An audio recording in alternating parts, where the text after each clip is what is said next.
सोचिए, एक महान बादशाह जिसका हुक्म पूरी सल्तनत पर चलता था, लेकिन उसके दिल में एक ऐसा दर्द था जो सोने के तख्त पर भी सुकून नहीं देता था। उस बादशाह के पास दो भाई थे, दोनों एक ही खून से, एक ही घर से, लेकिन दोनों के दिल बिल्कुल मुख्तलिफ थे। एक भाई सच्चाई और न्याय का कायल था, जबकि दूसरा सिर्फ ताकत और हुकूमत का भूखा।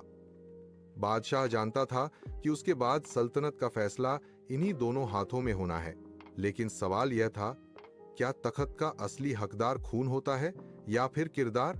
यह कहानी सिर्फ एक बादशाह की नहीं, बल्कि हर उस फैसले की है जो तकदीर का रुख बदल देता है। आखिरी फैसला ऐसा होगा जो आपको हैरान भी करेगा और सोचने पर भी मजबूर। बादशाह के दरबार में रोज दोनों भाई मौजूद रहते। बड़ा भाई अदील हमेशा लोगों के मसाइल सुनता, गरीबों के लिए आवाज उठाता और इंसाफ को हुकूमत की बुनियाद समझता।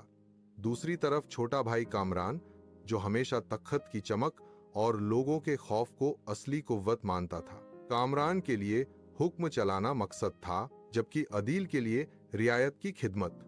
बादशाह दोनों को खामोशी से देखता और सोचता रहता कि कौन इस सल्तनत को बचाएगा और कौन इसे अपनी अना की आग में जला देगा। वक्त गुजरता गया और बादशाह की सेहत कमजोर होती चली गई। फैसले का वक्त करीब आ रहा था। बादशाह ने एक दिन दरबार में ऐलान किया कि दोनों भाइयों को एक इम्तिहान से गुजरना होगा। उन्हें मुख्तलिफ इलाकों में भेजा गया, जहां वो अपनी अपनी सोच के मुताबिक हुकूमत करेंगे। अदील ने जहां भी कदम रखा, वहां इंसाफ, मशवरा और रहम को अपनाया। लोग उसके लिए दुआ करते, उसका इंतजार करते। जबकि कामरान ने अपने इलाके में सख्ती और खौफ का निजाम कायम किया। पहले लोगों ने हुक्म माना, लेकिन धीरे धीरे नफरत और बगावत पैदा होने लगी। यह इम्तिहान असल में ताकत का नहीं, बल्कि सोच का था, और यहीं से दोनों भाइयों की तकदीर अलग रास्तों पर चल पड़ी। कुछ अरसे बाद बादशाह ने दोनों को वापस बुलाया। दरबार भर चुका था। पहले अदील के इलाके के लोग आए, हाथों में तोहफे नहीं, बल्कि आंखों में इज्जत थी। फिर कामरान के इलाके के लोग आए, खामोश, डरे हुए और शिकायत से भरे। बादशाह ने उस पल समझ लिया कि हुक्मरानी तलवार से नहीं, दिल जीत कर होती है। कामरान के चेहरे पर पहली दफा खौफ नजर आया, जबकि अदील खामोशी से झुककर खड़ा रहा। बादशाह ने कहा, सल्तनत का असल बादशाह वो होता है जो लोगों के दिल पर हुक्म करे, न कि सिर्फ जमीन पर। बादशाह ने तख्त अदील के हवाले कर दिया। जबकि कामरान को अपनी गलतियों का एहसास हो चुका था, उसने समझ लिया कि ताकत बिना इंसाफ के सिर्फ तबाही होती है। अदील ने बादशाह बनकर भी अपनी आदत नहीं बदली। वो पहले भी खादिम था और अब भी खादिम ही रहा।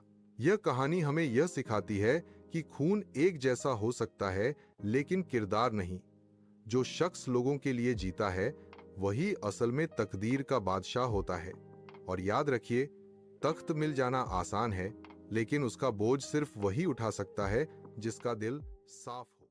इस कहानी से हमें यह सबक मिलता है कि असली हुकूमत ताकत या खून के रिश्ते से नहीं, बल्कि इंसाफ और अच्छे किरदार से मिलती है। जो शख्स लोगों के दिल जीत लेता है, वही असली बादशाह होता है। डर से केवल हुक्म चलाया जा सकता है, लेकिन मोहब्बत और इंसाफ से वफादारी हासिल होती है। यह कहानी हमें सिखाती है कि इख्तियार एक इम्तिहान है। अगर दिल साफ हो तो ताकत रहमत बन जाती है, वरना तबाही। इसलिए जिंदगी में कामयाबी का राज यह है कि हम हमेशा इंसाफ, सब्र और खिदमत को अपनाएं। ये था आज का सबक, एक छोटी सी कहानी, लेकिन जिंदगी बदलने का पैगाम। अगर आप चाहते हैं कि ऐसी और ईमान अफरोज कहानियां आप तक रोज पहुंचती रहें, तो चैनल को सब्सक्राइब जरूर करें और इस पैगाम को शेयर करें। हो सकता है किसी और की जिंदगी बदल जाए। अल्लाह हमें सही रास्ते पर चलने की तौफीक कर दे। आमीन।